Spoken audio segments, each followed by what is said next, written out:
A very happy and cheerful morning to all of you.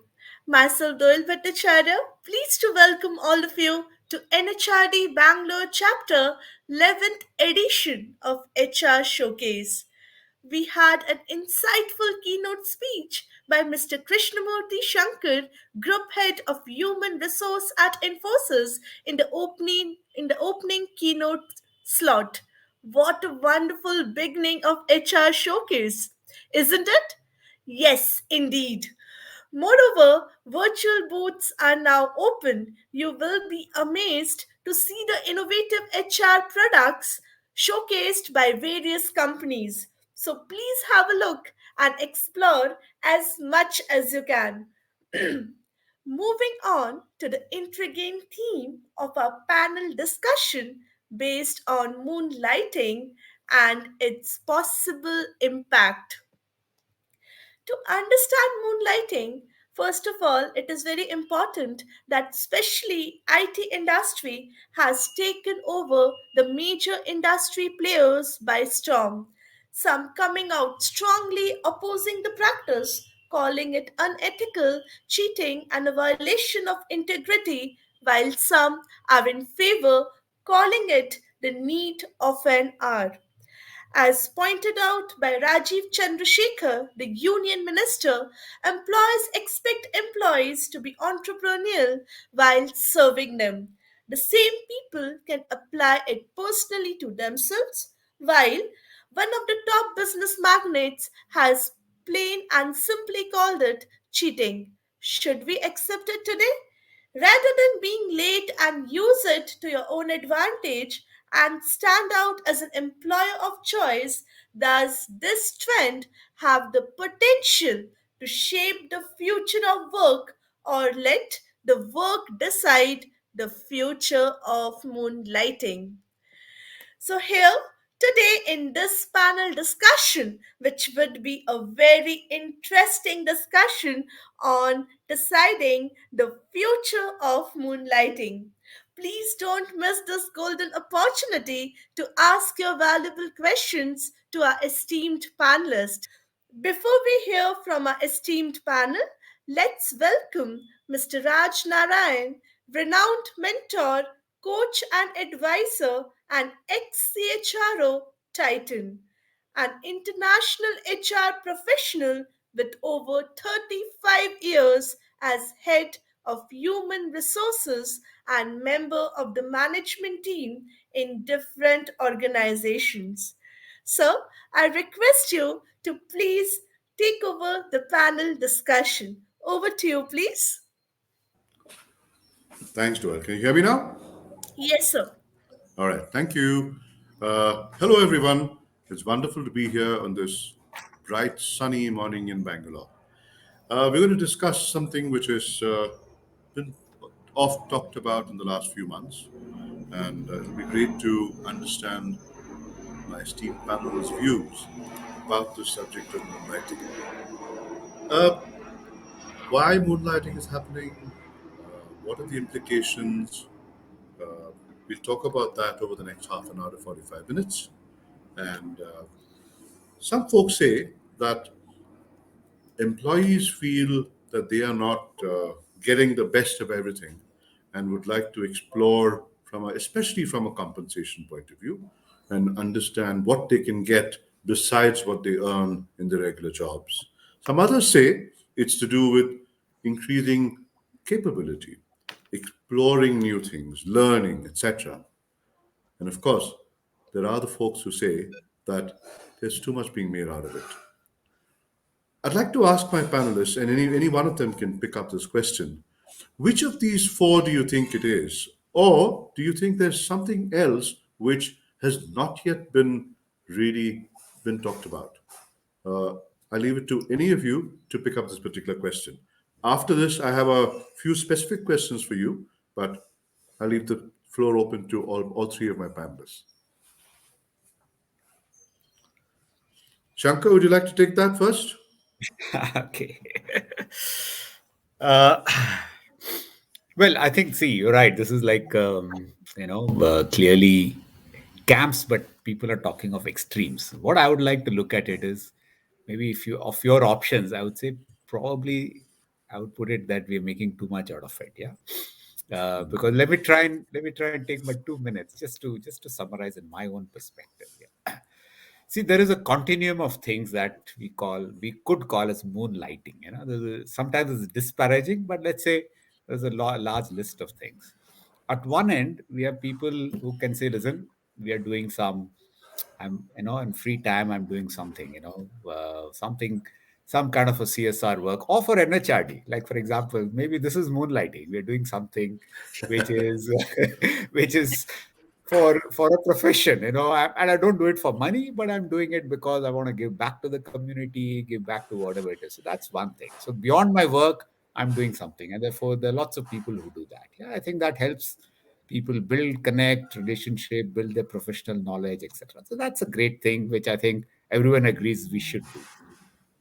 You move further from the continuum. Now you come, you say, listen, I'm a kind of a software engineer, but I also have a great talent of, let's say, cooking. I can cook, and maybe over the weekend or something, I'll cook and sell it and make some money out of it. So this is moving a little others. You're making some money, but you're making it out of something that you have, a talent which is very different. So people are doing that, and that's, is it good or bad? Probably yes. So long as it doesn't impact your work, go ahead. People are doing it. Like you invest in stocks, like you invest, like teachers, who kind and not teachers are not a great example, but you can invest in stocks. You can, you're a soft HR professional, because all are HR people here, HR professional, but also great in cooking. So you can cook and sell and do something. So that's great. Then you move further the continuum. Now you say, I want to do something in my own skill. Like I'm a kind of a HR person. I want to do HR for some other company. Now comes the kind of a gray area saying, what is it? And this happens within, if you look at the tech area, much more than any other place. In tech area, people do some work and they have sometimes they're saying, I'll do something else. Now the question is, this is a gray area, and I believe personally that if this area is in an area where which leads to your learning, an area where there is no conflict of interest with your employer or your client or whichever you're working with, and also is that there is some time boundaries, then I think that's something you can do, as long as the principle behind it is you're learning something, and you're also hopefully also getting something out of it. The last one is what has started this whole debate, which I call as double employment. These are people who work for one company, but without telling that company work for another company. And this has been possible because of remote working, because of high demand in the last 1 year. And people have kind of at times adopted unethical practices to get to different employment. This, I think, is not right. And this is something which, this is not only unethical, but it's also you're misrepresenting facts, you're holding something from the other. You could have lots of issues in terms of confidentiality, client access, etc. This, I think, is something we should discourage. So that's the kind of the broad spectrum that I see. And I think without jumping and whitewashing it, or not white, like, and completely broad brushing it and saying it's moonlighting good or bad, I think let's look at each element and then take a call on it. All right, thanks for that. Ramya, your initial thoughts on the subject? I actually love the way Krish summarized, and I thought that was really a really kind of really eloquent way to say it. It is really a continuum, Raj, and to a large extent, I think there are also, if you were to sort of do then like a two by two, right? Assuming Krish drew out one axis, I think the other axis is also, I think, generationally. One of the things we see that is a lot of the, I find generationally there are people that actually have multiple interests, and so you're also talking about the people that look at work as fulfilling one need and wanting to go off and explore something else, and that have other parallel needs. Frankly, I have a young daughter entering the workforce that juggles multiple interests along with her work. And so I think there is that as well that you're thinking about, where people are saying, look, I'm coming in here, this is filling one need for me, but I also have this other passion, I have this other interest, and I'd love the opportunity to go follow that and pursue that. And that's, I think, in the continuum that Chris spoke about. So to me as well, as long as it does not become the issue of dual employment, which really is, I think, the extreme through which, that's the lens through which I think we're using and seeing all of this. I think the rest of it is actually, is actually fairly, in my mind, something that we all have to prepare for and get used to in the workforce. Okay, I'll park that piece for a question later on dual employment. But before I go there, Thiru, your thoughts initially on the four aspects of moonlighting that we talked about? Well, I think both Krish, Ramya said it all, right, in various aspects. Actually, moonlighting is a word that it's commonly used now. Daylighting too, in the true sense.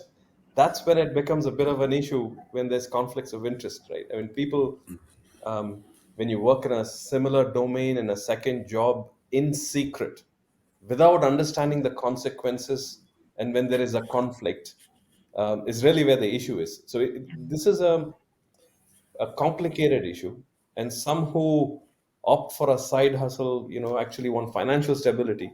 In fact, many in an, I guess, increasingly precarious job market these days, while others look at creative satisfaction, where it shouldn't be an issue at all.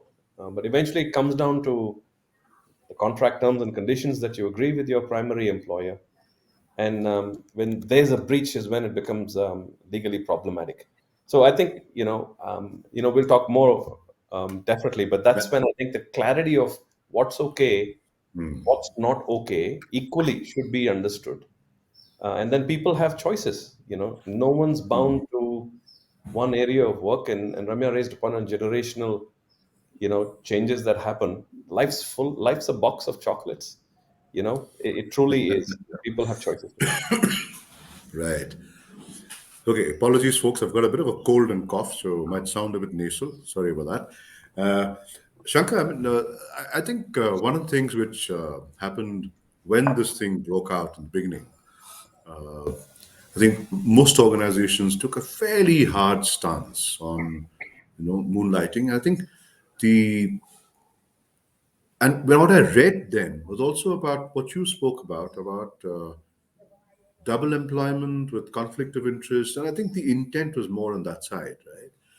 But I've also read subsequently that Infosys, for example, as an organization, has, lack of a better word, softened its stance or clarified the matter, right? By saying if you can do other things with your time, with permission, you can do things without, with permission, but not going in competition. Is that right? And No, what yeah, are yeah. your As I said, thoughts on that? I Yeah. think this is a lot of media, and sometimes it's been a bit, blown out of proportion in one thing.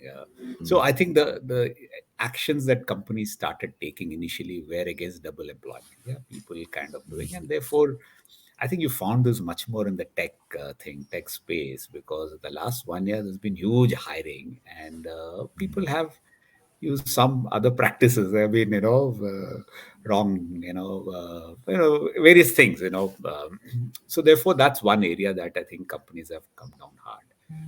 But as you look at it, there are other parts. I think we always had the policy that if you want to do something, you can. The executives who could be members of another board as long as you take permission. We had a process already there. So we just expanded that, saying, listen, now if people want to do any other gig, side gig, fine. As long as it's a gig, it's clear, you can do it, but just tell us, be transparent.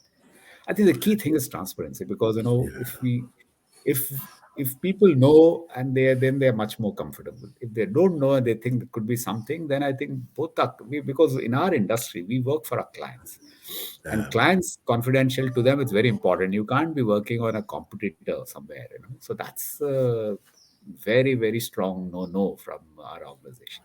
So I think that's where No, I we've agree seen with you that there because while I we got think to while we the got to be tough on double employment, we're okay as long as you do something in a transparent way. agree with you there because even at senior levels, for example, uh, folks are on multiple boards where there is no conflict of interest. It's with permission, with transparency. You could call that gig in some ways, isn't it? Yeah, I mean, I'm with you on that. Thiru, just I think this thing of gig workers, yeah, been talk about gig workers for a long time, where people are working 20-hour weeks with one organization, 20-hour weeks with another, etc. And when this whole topic of future of work came in about maybe 4 or 5 years ago, and there was a lot of talk about this and how contracts should be changed, etc. What do you think about now? I think with this subject of moonlighting, there's a new word that's been coined called blue moonlighting, where there's 50% you work with one company and 50% you work with somebody else. Your thoughts on this? I mean, I know IBM has been very clear in terms of its stance on moonlighting, and rightly so. But what are your thoughts on this thing about 50-50? Okay. Well, we are deeply blue, Raj. It's the first time I'm hearing blue moon lighting, actually. I know. That's why I threw the question deliberately at you. But but yeah, so I represent the ID industry as well, Yeah. and as you know, and IBM is a deeply technology company, so we have serious obligations towards client confidentiality, as Krish mentioned too, data privacy, and we fiercely protect IP. We invest millions, perhaps billions of dollars in research, in software development, building industry assets that are IBM confidential in that sense. So in such a scenario, when you have an employee who is in a dual employment or alternative formal employment, even if it is part-time, within the same space or adjoining space, it creates a conflict. And that's where you take a very clear position around, it's not okay. It eventually boils down to trust and transparency in all relationships. Now, when you are in this space, which is deeply technological and in a knowledge industry, you will have to give back, you have to coach people, you have to you work with universities and the academia, etc., which is absolutely okay. But I think we've made a position clear to our employees that any aspect of even part-time work which you may not know may create conflicts, just ask. And you could be trading, you could be in agriculture, you could be you could be a DJ at night, or have an artist commercial exhibitions, completely different space. But even part-time work in the skill and domain that your primary employer engages you in is not okay. Now, to your other point, we all, if you're in a formal employment, you work 9 hours a day. Hmm. Beyond the 9 hours a day, it's intense work. If you are on another side hustle for another 3 to 4 hours, you're pretty much tire out. There's no time for you to think. And we talk about well-being in so many ways today. And the next day when you turn up at work, you don't show up at your best. It's very hard for you to be able to bring in the ideas and the innovation that you otherwise would expect. So I think we've been talking quite openly about it, which has helped. Okay, so I think clear communication, it's important. There is no intimidation. It's just, let's just be open, transparent, and we will encourage you. Where it doesn't matter. Okay. So what I'm hearing you and Shankar say is that this needs to be transparent. It needs to be through an open communication. It needs to be without conflict of interest, and it needs to be through a process of permission. Right now, Ramya, if I'm going to shift gears a bit and go into the next question with you, the can you hear me? Yes, I can. Yeah. Okay. Uh, the causes, the reasons as to why employees are looking to take up uh, blue moonlighting or call it Mm. whatever. Yeah, I mean, is it that there is a certain sense of dissatisfaction with the current, with the what the deal they're getting, with increments and things like that, or is it about saying, "Hey, listen, am I missing out on something?" Right. So, which of these two is it? I mean, what is your take? I'm going to answer with that with two lenses, Raj. I'll tell you one. I think one of the first things I think is a lot of people are either. So, firstly, I think they're doing, let's say, extracurricular, for lack of a better word, right? Either, like Krish said, to either give back, if these are their passions that they're following, they're either deeply involved in a community or they're involved in a school that they give back to, they teach, etc. No, I So think we're here talking about folks who are earning, on earning, the, okay, so that's a lens. yeah, Yeah, not so much the folks the who other, are right? doing things Yeah, to pursue their passion. No, no. We're talking about yeah. folks who are looking at commercially. Yeah. Yeah. To be honest, Raj, I think even if, for example, firstly, the assumption that they're doing this for money, I'm not sure. I at least have data to say that's exactly why they are doing this, right? I sometimes feel that, frankly, it's coming from the sense of, look, if I can go get some more and I can make some, this is an interesting additional assignment and it adds to my kitty, why not? Is where I think a lot of this is coming from. I don't know if it's necessarily coming from scarcity. Yes, I don't have data, and in my industry, that's not necessarily, in my at least world, that's not necessarily the case.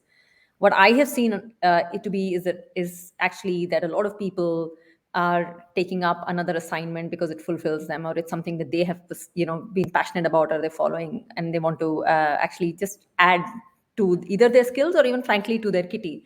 But I haven't seen it come out of scarcity. Having said that, though, Raj, I think that's a slippery slope on which we as HR professionals sit. I think the moment you start getting into, are you going off and doing something else because you're not making enough? And that's a very slippery slope, because at the end of the day, I think all organizations design a contract and pay fairly, right? By and large, and we can disagree. I mean, I'm sure people have their own perception about whether they're paid fairly or not. But I think there's a term of contract for which you're paid, and there's that contract, the work scope is what you're paid for. And I think that's the nature of the your skills, the industry you're in, the company that you're in. And I think to and if in my mind, if you start answering, is this enough, will it stop people, I feel like that's really not where it should go. I am more in the Krish Thiru camp, where we said we should really encourage transparency, openness, and go from there and solve for that. No, I completely agree with you. I think transparency, we've said that, okay, at a Yeah, foundation, where I think where the discussion is going is at the foundation, it has to be transparent, it has to be absolutely. open, it has to be done through permission, all of that, right? I'm going to, thanks for that, Ramya. I think what I'm hearing you say is that, listen, it doesn't necessarily be because of, or it's not happening because of unhappiness with status quo. It's more to do with other things, right? Possibly. So I'm going to take that question from there. And Thiru, I was talking to somebody the other day, and he said he does. In fact, he was a gig employee. He's doing two jobs, and he said because I'm working with two different environments, I am able to actually add to my skills and capability, right?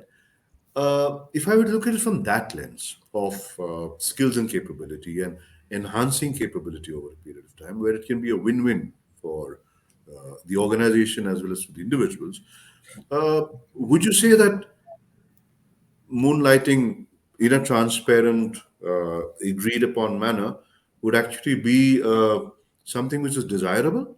I know I'm pushing the envelope a bit, but is that something you'd like to, look at from one end of the spectrum to the other with all the guardrails being there? What's your take? So, Raj, will you learn by having a different employment and a different experience? 100% yes. That's life. It's a journey, and the differentiated experiences, you gain your muscle and skills in an environment, no doubt about it. However, I mean, there are different companies at different sizes and different opportunities. For us, we are a fairly large organization.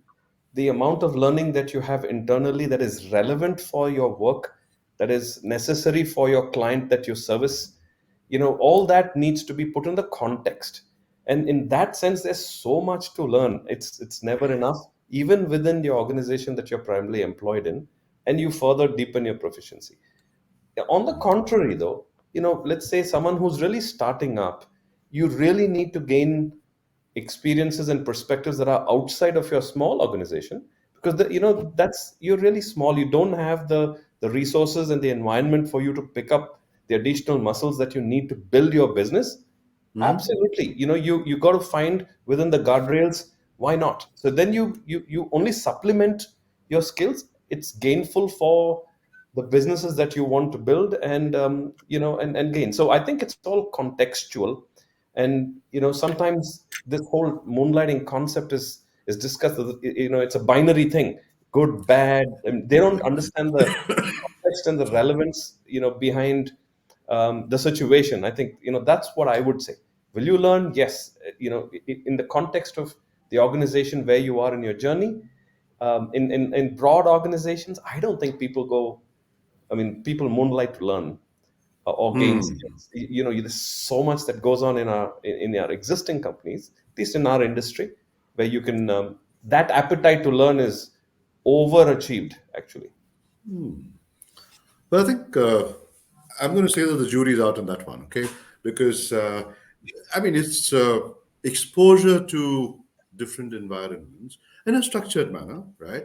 And including things like immersion, for example, I think has definitely given people additional, inputs and information that they can use in their current jobs. Now, whether that can be another job is a question I think is what we're debating, So I think learning from the outside, learning from exposure, is something which could be, and maybe it can be a win-win. Is the point? Yeah. But I hear what you're saying, and I think you have a point. If an organization is able to give within its own environment multiple exposure, right? Like we had in Titan at one time, we had for a person to grow, they needed to be exposed to multiple divisions, different kinds of businesses, different geographies. So that could possibly happen within the same organization. And I'm sure IBM has that opportunity. So I know what you're saying, but on the generic part of the point, yeah. Thanks, Thiru. Shankar, I have one question for you here. And I think if we are looking at moonlighting from a where it's transparent, it's agreed upon. Like we mentioned earlier, you said if somebody is not going into competition but is doing it for the right reasons and it's been discussed. Now, over a period of time, especially with smaller and medium-sized organizations and possibly with larger organizations, it could become a trend. But it could also mean that HR needs to overhaul a lot of things, right? In terms of policies, in terms of mindsets, in terms of systems. Uh, what do you think? How do you think HR should equip itself uh, for allowing more of legal moonlighting or gig? Both from a mindset and process point of view. Yeah. Well, no, I think, see, I mean, there is one broad end vision that one can look at, yeah, which is like, as I said, when you look at the kind of employment contracts we have, you started those days of FW Taylor, where it was a fair day's wage for a fair day's work. It was like a very much, those are the typical early stage contracts. Then we moved into what we called, the current world is what Shumantru Ghoshal called as psychological contracts, saying that it's not only work, but there are certain things that we expect employees to do, and there are certain things that the organizations also give. We expect a lot more, entrepreneurial spirit, commitment, etc., etc. And organization also provides that culture for growth, etc. So that's the psychological contract. I think over time, in some industries and in some roles, you may end up having much more entrepreneurial contracts, more gig workers. In simple words, you can say where there is take any lots professional service organization. If you have lots of people who are experts who are doing it, you could all have an agreement with them which say you deliver this, you get this. So it can have lots more people who are on those kind of gig contracts, and that could be a future that we got to look at. So if you were to, it's not going to happen now, nor is it going to happen in all industries. But I'm saying some industries, some particular kind of roles, you can end up in an economy which I call much more as entrepreneurial contracts, what people call Hmm. as the gig kind of a thing. That's something one should keep in mind and say, yes, the world is changing. It's not that I'm going to say, listen, I'm going to have you do all my work, not only for 8 hours, 24 hours. It's not possible because people have their choice. So I think we've got to move on and say, how can we be ready for it? So that's, I think, the end vision one has to look at. Again, certain roles, certain pockets, that's possible. Now, as we go forward, we've got to really ensure that this whole thing is done in the right culture. So HR needs to bring this culture where there's also a thing about, see, why this has started, frankly. This is frankly started because people working in remote found it easy to do two jobs. That's how the whole thing started.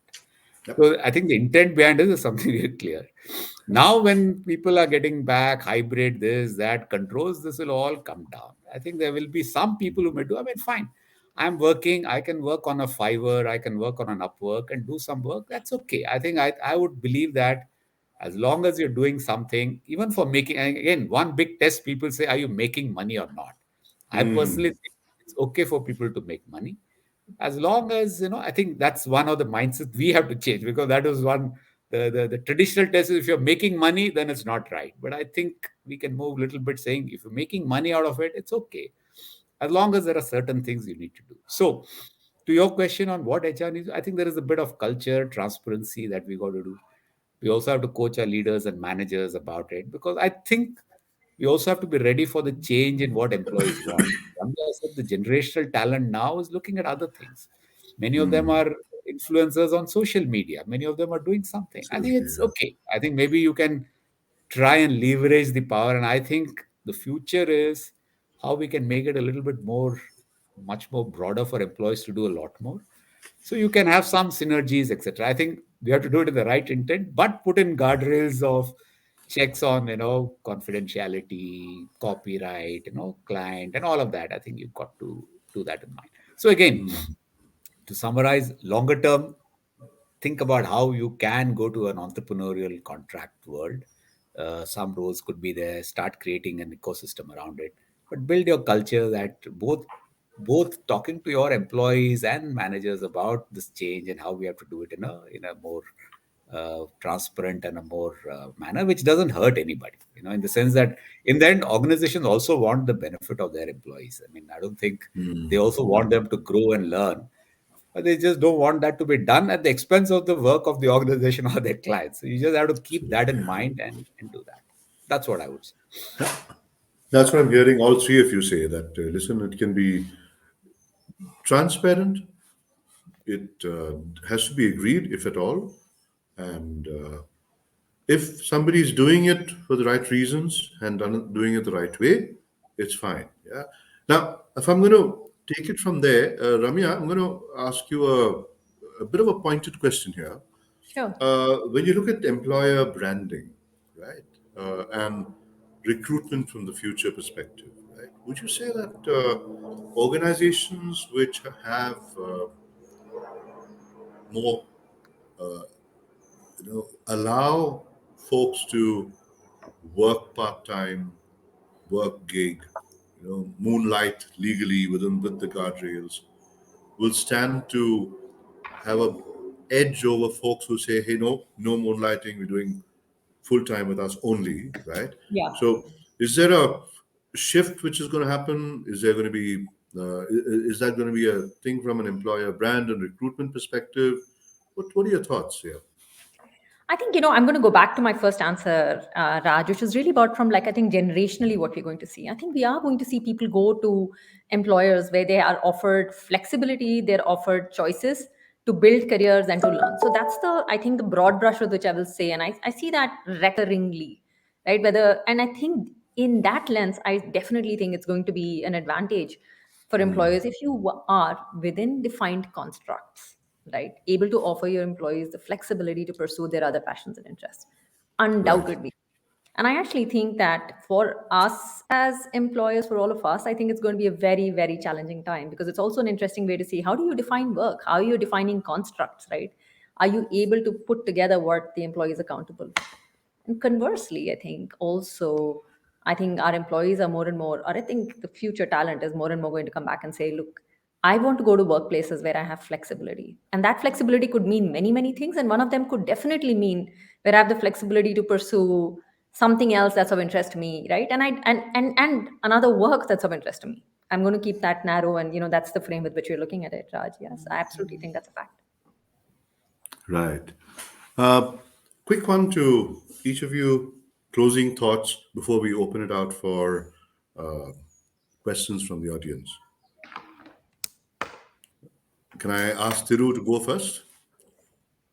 Well, closing thoughts on moonlighting or generally? Moonlighting, moonlighting. Yeah, yeah. We stay with the topic for now. Moonlighting. I think I would say, in the context of the industries that you work in, and the role that people actually play within the companies that we work in, you could be in any spectrum of the rights and the wrongs, the flexibility and the inflexibility, the restrictions Mm, of yes versus a no. So I think, the interpretation of this moonlighting is broad based, and then foundationally built on trust, complete transparency, and and at the end of the day, it comes back to the choices one has in where they would like to experience, either at professional work or outside of work. So I think those are the decisions that one has to make within the boundaries of the contract that you sign up for, and the professional ethic you bring onto the table. So I think that's for all our HR professionals tuning in. I think, when you have a case, I think you'll have to just be intelligent to understand the context and then advise employees and managers accordingly. thanks, Thiru. I think context and intent. I think I hear you saying both of that. Yeah. Thank you. Ramya? Raj, I would say what the moonlighting issue has brought for us, all of us as HR professionals, is that this is one of the many things that we are all going to have to start redefining for ourselves. And I think, firstly, this word moonlighting is such a trigger for me because it's almost pejorative. So, but I would say that this is, it has, it's forced us to relook at how we look at employment, how we look at contract, how do we look at trust, transparency, and how do we look at, something else. And in my view, Raj, this is the beginning of what we're going to see more and more for all of us as employers to constantly reevaluate our work, our work structure, our the terms with which we work with our people. So I think that, to me, that's exactly what this has forced us to do: go back and challenge assumptions, right? So I would say one of the things, at least my learning has been as an HR professional for so many years, is that frequently we find ourselves in a situation where you have to go back and examine your assumptions and examine what is the basis for why we are doing what we are doing. And I, in some of the examples that Krish gave, is absolutely right. If somebody is looking to make an extra money, maybe there is no judgment attached to that, and maybe we're completely okay with it as long as it happens within a frame. And to what Thiru is saying, right? Like, as long as they're looking for learning, how can we offer that? So I think this is the opportunity to do that. Thanks, Ramya. Shankar, any closing thoughts? Or No, I think we've all covered. I think, see, there is what I would say is the key thing is the intent. If the intent is about allowing people to meet their purpose and passion and grow, I think that's fantastic. Which I think we should allow. And I think also a large part of our organization, we should be open saying maybe there is this whole gig talent that we should bring in and create a framework for that as we go forward. Because there'll be some who will say, I choose to work for two different companies in certain types of work. Yeah. That's fine. I think that's what it is. But the rest who are working on particular areas, you want to ensure that do it in the right framework. Keep this thing about am I allowing them to meet their own passion and purpose, as long as and that does not come in the way of the organization's interests. Yeah, and I think we should be flexible. I think as Ramya said, this is also something we've got to be open about. And I think it's not that everybody wants to do moonlighting. There's very small number, and the ones who want to do it for the right reasons are even smaller. So therefore, yep. and I said the key other thing I want to add is create this internal platform. That's there. I mean, if you want to do something, do first internally, and I think we've done something like that to have an internal gig platform. I think that's another one. Give people the opportunity first to explore what they can do, and then look at the other.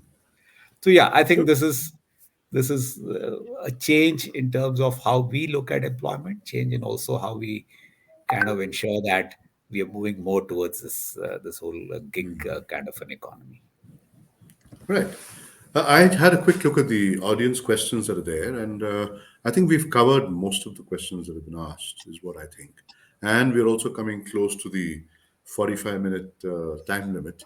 So I think I'm going to take the liberty of the moderator and say, unless Doyle has another question which has come to her, I think I'm going to take the liberty of the moderator and say that, hey, let's close this discussion here. I think we've answered most of the questions that have come in on there, on the chat.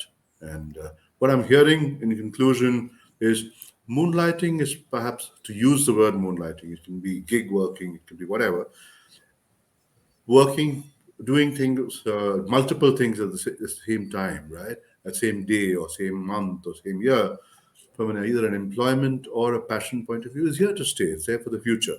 And organizations need to have the flexibility, but so long as it's done transparently, with open communication, with permission.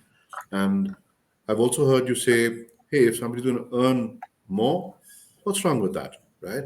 And I heard the other part, which is saying, if you want to look at people doing multiple things, can we do create platforms within an organization, especially large organizations, which have multiple opportunities? I think most large organizations are beginning to do that, so that people are not have finding that they can do multiple things within the same organization. They don't need to go look outside. So it's here to stay, but it needs to be done transparently. It needs to be done legally and openly without conflict of interest. And that's what I'm hearing all of you say. Thank you so much to lively discussion. I thoroughly enjoyed my conversations with all three of you. I wish you a good rest of the day. I hope the audience liked the conversation as much as we did. Thank Thank you you so very much. much. Thank you. Thank And you, Raj. a You're a big great shout out and moderator. thanks to and a big shout out and thanks to Gaurav Kataria, who was who's the glue for the four of us to come together. Yeah. Thank you Yeah, very Thank yeah. much. you. Thanks to Gaurav, Doyle, Raj. Well done. Thank you. Thank you.